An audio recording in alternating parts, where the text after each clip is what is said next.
រឿងនាងកញ្ចមានវិការការពោល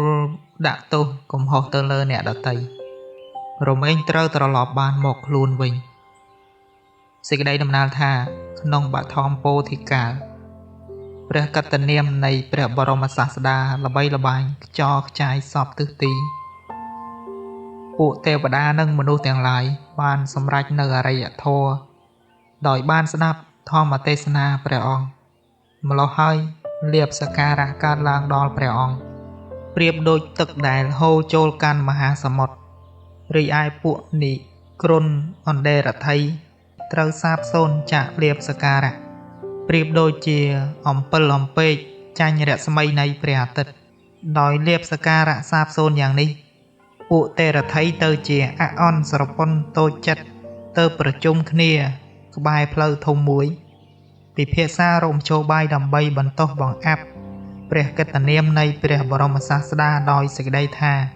ព្រះសមណគោតមជាព្រះពុទ្ធអ្នកត្រាស់ដឹងនៅសាបញ្ញុត្តញ្ញាណឯពួកយើងក៏ត្រាស់ដឹងដូចគ្នាដែរទានដែលគេឲ្យដល់ព្រះសមណគោតមឈ្មោះថាបានផលឡានិសង្សច្រើនបើឲ្យដល់យើងផងក៏មានផលឡានិសង្សច្រើនដូចគ្នាចុះហេតុដូចម្ដេចបានជាគេឲ្យតែព្រះសមណគោតមគេមិនឲ្យពួកយើងបើដូច្នេះយើងគិតរងជោបាយយ៉ាងណាដើម្បីបំផ្លាញព្រះកិត្តិនាមព្រះសមណគោតមគ្រានេះម្ដងទើបសម្រេចចិត្តគិតឃើញឧបាយមួយថាយ៉ានៅក្នុងក្រុងសាវត្ថីមានស្ត្រីម្នាក់ឈ្មោះកញ្ចមានវិការមានរូបសម្បត្តិល្អល្អះឆើតឆាយគួរជាទីប្រតិព័ទ្ធស្នេហានៃជនទាំងពួងមានរស្មីចេញពីខ្លួនដូចទេពកញ្ញាទាំងប្រាជ្ញាក៏ឆ្លៀសវៃ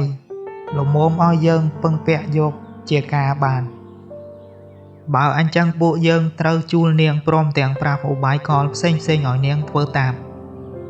លុះគិតគ្នាហើយក៏ចាត់ការតាមសេចក្តីសម្រេចចិត្តនោះ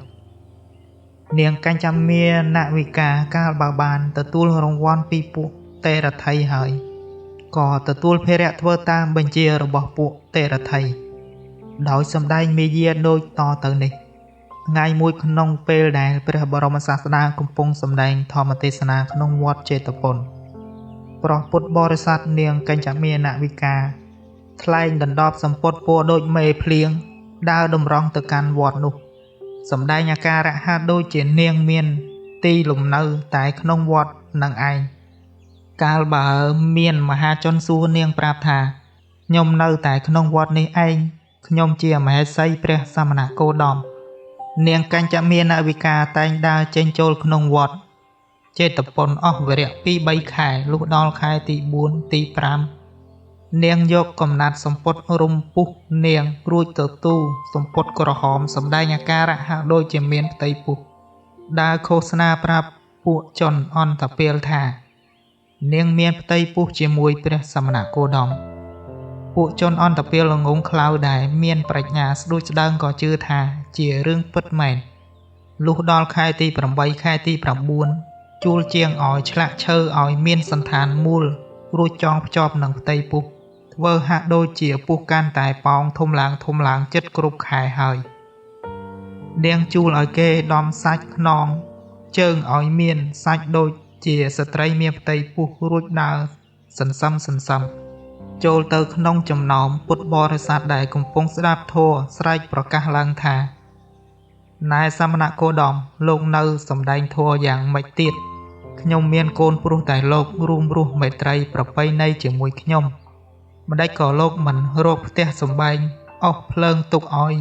ខ្ញុំប្រសូតកូនបើមិនធ្វើខ្លួនឯងទេគួរតែប្រើអ្នកណាឲ្យធ្វើក៏បានដូចជាអនាថបនិកៈឬនាងវិសាខាជាដើមលោកបានតែរួមរស់ត្រេកត្រអាលកាមរាគៈជាមួយខ្ញុំតែដល់ខ្ញុំមានផ្ទៃពុះលោកមិនចេះថែរក្សាទេណែនៅសម្ដែងធម៌ដល់ណាទៀតគ្រានោះព្រះសាស្តាបង្អាក់ធម្មទេសនារួចទ្រង់មានពុទ្ធដីកាថានាងយើងទាំងពីរនាក់គង់តែដឹងថារឿងនេះជារឿងពិតឬពុំពិតនៅថ្ងៃក្រោយចូលនាងជ្រាបតែប៉ុណ្ណេះចុះ លំដាប់នោះដោយអំណាចនៃបារមីព្រះសាស្តាក៏ក្តៅដល់អាសនៈរបស់ព្រះឥន្ទព្រះឥន្ទក៏ដំលែងខ្លួនជាបរិសមួយឈួរកាន់ផ្លិតបកថ្វាយព្រះសាស្តាហើយបកខ្លាំងខ្លាំងត្រាតែសម្ពុតរំពុះនាងកញ្ចមានអវិកាពើងហើអស់ពីខ្លួនពួកមហាជនឃើញដូច្នោះហើយក៏ជេរប្រតិចបដាសាថាណែមេការលក្ខណីមេចោឆន្ទាហងឯងបានតែបង្ខូចកតនាមព្រះសាស្តាយើងរួចយកដំបងដេញឲ្យចេញពីទីប្រជុំនោះភ្លាម